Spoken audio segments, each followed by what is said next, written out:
Temple సిటీలో హథీరాంజీ మఠం కూల్చివేత వివాదంగా మారింది. పురాతన భవనం శిథిలావస్థకు చేరుకోవడంతో కూల్చివేత అనివార్యం అంటోంది అధికార యంత్రాంగం.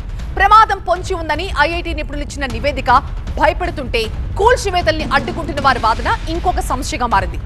వారసత్వ కట్టడాన్ని ఏదోకలాగా కాపాడాలి, లేదంటే కూల్చివేసి పునర్నిర్మాణం చేపట్టాలి అన్న దానిపై ఒక కన్ఫ్యూజన్ అయితే కంటిన్యూ అవుతోంది. మందిరం కాదు, పురాతన మఠం కూల్చివేత నిర్ణయంపై దుమారం. బీఆర్ఎస్ ఎమ్మెల్సీ అభ్యంతరం. కాలం చెల్లిన కట్టడం శిథిలావస్థకు చేరింది. దాన్ని కూల్చేయడమే మంచిదని ఐఐటి నిపుణులు సిఫార్సు చేశారు. కానీ ఇప్పుడు ఆ కట్టడాన్ని పరిరక్షించాలనే డిమాండ్ తెరపైకొచ్చింది. వారసత్వ సంపదగా కాపాడుకోవాలంటున్నారు కొందరు. దీంతో తిరుపతిలోని హాథీరాం బావాజీ మఠం మరోసారి అందరి నోళ్లలో నానుతోంది. తిరుపతి గాంధీ రోడ్లో 2 ఎకరాల విస్తీర్ణంలో ఉన్నటువంటి హథీరాంజీ మఠానికి సంబంధించిన భవనం కూల్చివేత ఇప్పుడు వివాదాస్పదంగా మారిపోయింది. దాదాపుగా 125 ఏళ్ల నిర్మాణంగా ఇది గుర్తించారు. కాబట్టి దీన్ని ఎట్టి పరిస్థితుల్లోనూ ఇలాగే ఉంచితే ప్రమాదం ఏర్పడే అవకాశం ఉంది, కూలిపోతుందని ఇప్పటికే ఐఐటి నిపుణులు చెప్పారు. తిరుపతిలోని హాథీరాం బావాజీ మఠం భవనం పురాతనమైంది. ఈ భవనం శిథిలావస్థకు చేరిందని మున్సిపల్ కార్పొరేషన్ అధికారులు గుర్తించారు. ఐఐటి తిరుపతి నిపుణులతో నివేదిక తయారు చేయించారు. ఆ మఠం భవనాన్ని కూల్చేసి పునర్నిర్మించాలని నిపుణులు సూచించారు. ఈ నివేదిక ఆధారంగా భక్తులు, వ్యాపారుల భద్రత దృష్ట్యా భవనాన్ని కూల్చివేసి కొత్తగా నిర్మించాలని ప్రభుత్వం నిర్ణయించింది.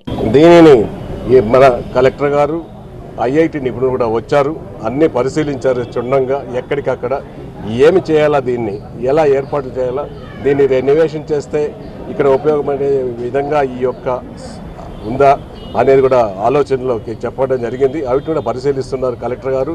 ప్రాచీన మఠాన్ని కూల్చొద్దు, స్వామివారి ఆనవాళ్లు చెరపొద్దు అంటూ మఠం పరిసరాల్లో బ్యానర్లు వెలిశాయి. కూల్చివేత నిర్ణయంతో తమ కడుపులు కొట్టొద్దని అక్కడి వ్యాపారులు అభ్యర్థిస్తున్నారు. మరోవైపు తిరుపతిలోని హాథీరాం బావాజీ మఠం కూల్చివేత నిర్ణయాన్ని బంజారా సమాజం వ్యతిరేకిస్తోంది. వారికి మద్దతుగా స్పందించారు బీఆర్ఎస్ ఎమ్మెల్సీ కల్వకుంట్ల కవిత. భక్తుల మనోభావాలను గౌరవించి కూల్చివేత నిర్ణయాన్ని పునఃపరిశీలించాలని ఏపీ సీఎంని కోరారు. మఠాన్ని పరిరక్షించాలంటున్న బంజారాలు కూడా అదే డిమాండ్ వినిపిస్తుంది. 400 ఏళ్ల క్రితం ఏర్పాటు అయినటువంటి ఈ బంజారా జాతికి సంబంధించినటువంటి హాథీరాం బావాజీ బంజారాకు సంబంధించినటువంటి దైవం వెంకటేశ్వర స్వామికి ప్రథమ భక్తుడైనటువంటి మన హాథీరాం బావాజీ యొక్క ఆస్తులను, ఆయన చేసినటువంటి ప్రతి వాటిని కాపాడుకునే రైటు మా బంజారాలకు ఉంది. కాబట్టి ఈరోజు బంజారాలుగా ఉన్నటువంటి మేమందరం ఈరోజు ఇక్కడ చేరినాము. తిరుపతిలోని హాథీరాం బావాజీ మఠానికున్న విలువైన భూముల్లో ఇప్పటికే చాలా వరకు అన్యాక్రాంతమయ్యాయి. మిగిలిన భూములపై కూడా సరైన రికార్డులు లేవు. మహంతు అర్జున్ దాస్ పై అభియోగాలతో ఆయన్ని మఠం బాధ్యతల నుంచి తప్పించారు. మహంతు చేతుల్లోంచి మఠాన్ని తన అధీనంలోకి తీసుకున్న దేవాదాయ శాఖకు దీని నిర్వహణలో ఎన్నో సవాళ్లు ఎదురవుతున్నాయి. ఇప్పుడు కూల్చివేత నిర్ణయం కూడా వివాదాస్పదమవుతోంది. విశ్వ బంజారా సాధు సంతులు మఠం దగ్గర నిరసనకు దిగారు.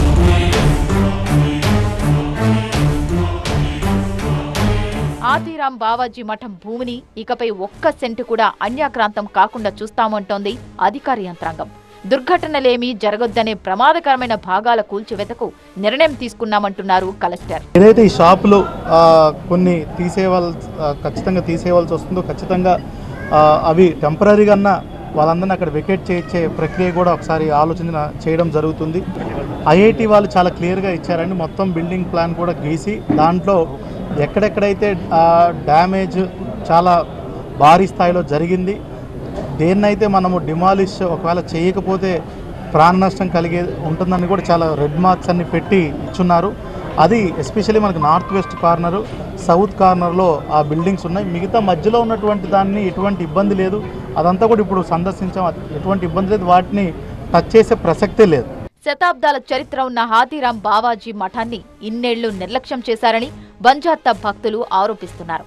కూల్చివేతతో మఠం అస్తిత్వం కోల్పోతుందని వారు ఆందోళన పడుతున్నారు. అయితే ఐఐటి నిపుణుల నివేదిక ప్రకారం తీవ్రంగా దెబ్బతిన్న భాగాల్ని కూల్చేయకపోతే ప్రమాదాలు జరగచ్చంటోంది అధికార యంత్రాంగం. అదే సమయంలో అందరినీ ఒప్పించి ముందుకు వెళ్లేలా కార్యాచరణ రూపొందిస్తోంది. ఈ మఠము బంజారా కమ్యూనిటీకి చాలా సెంటిమెంట్తో కూడుకున్నది కాబట్టి వాళ్ళ మనోభావాలు ఎక్కడ కూడా దెబ్బతీసే ఇబ్బంది కలిగించే పరిస్థితులు అయితే ప్రభుత్వానికి ఎప్పుడూ లేదు. ఏదైతే స్లాబ్ కూలిపోయే పరిస్థితి ఉందో అక్కడ వరకు ఆల్టర్నేట్ యాక్షన్ ఏం తీసుకోవాలనేది కూడా వచ్చే 2-3 రోజుల్లో మరొకసారి అందరం ఇప్పుడు, ఎందుకంటే ఫీల్డ్ విజిట్ చేశాము, అందరూ చూశారు, వాళ్ళకు కూడా స్వామీజీలకు కూడా చూపించడం జరిగింది ఎక్కడెక్కడైతే ఇబ్బందులు ఉన్నాయనేది. మఠం కూల్చివేత నిర్ణయాన్ని బంజారాలు సాధు సంతులు వ్యతిరేకిస్తుండటంతో వివాదాలకు అవకాశం లేకుండా సమస్యను పరిష్కరించాలనుకుంటోంది ప్రభుత్వం. మరి ఈ నివేదిక ఆధారంగా ప్రభుత్వము దీన్ని కూల్చివేయాలా, లేదు అంటే కొద్దిమంది విజ్ఞప్తి మేరకు దీని ఒక మాన్యుమెంట్గా పురావస్తు శాఖ అప్పచెప్పాలా అన్నదే ఇప్పుడు సందిగ్ధత. ఈ ప్రశ్నకు సమాధానం వెతుక్కోలేని పరిస్థితుల్లో అధికార యంత్రాంగం ఉన్న పరిస్థితి స్పష్టంగా కనిపిస్తోంది. కెమెరా పర్సన్ జగదీష్తో రాజు, TV9 తిరుపతి నుంచి.